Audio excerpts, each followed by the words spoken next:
joining me.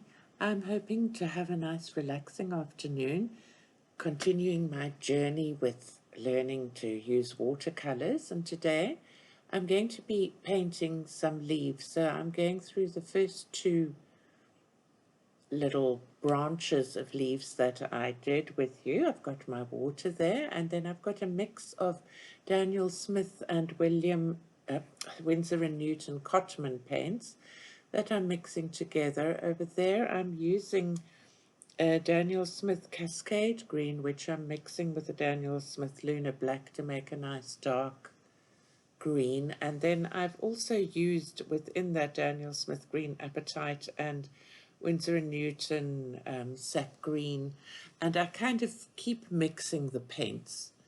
So I start with a kind of a C curve, and at the end of that then I'm doing my leaves in sort of two strokes. So I put the point of the brush down, and then I put the belly down, and I get the leaf like that, and then I repeat it on the other side. And I've tried to use a different color, like a lighter green on the one side and a darker green on the other, with the hope that they'll bleed into each other. And I've tried to change the values of the leaf colors that I'm using.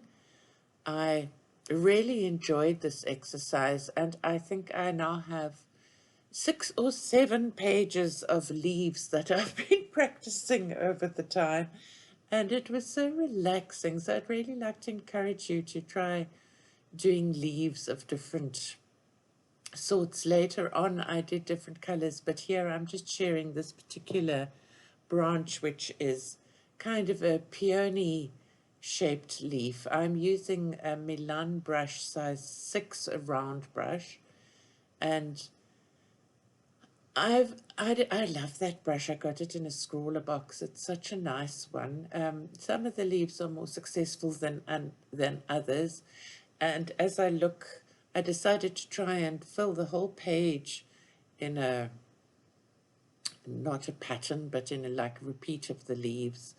And when I look at it at the end, I think I made some of them look a bit droopy, but I don't really mind. The C shape does work better going from the bottom up, but I found it so difficult getting this little branch to go in a different direction to the first branch. It was, I don't know why I struggle so much with things like that.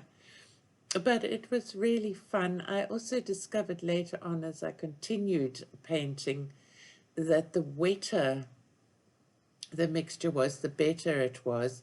I think I'm starting to get a better feeling for how much water to use. I've still got a long way to go, but it is getting better. Like this leaf, I should have let it go up. The poor thing looks like it needs water, but never mind. That's just the way it landed up. It was fun doing this.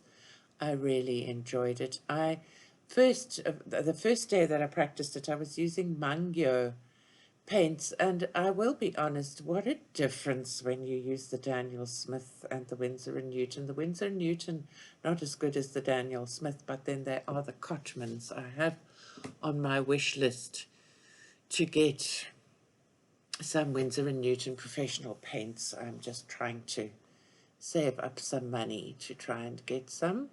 Daniel Smith is also, so there's the repeat pattern, and I'm removing the washi tape that I used to stop the paper buckling. I just pasted it down onto this piece of cardboard, and then you can see my final product all together. It was such a fun exercise. Thanks so much for watching, and I hope you'll join me and also make some leaves and relax on this lovely Sunday.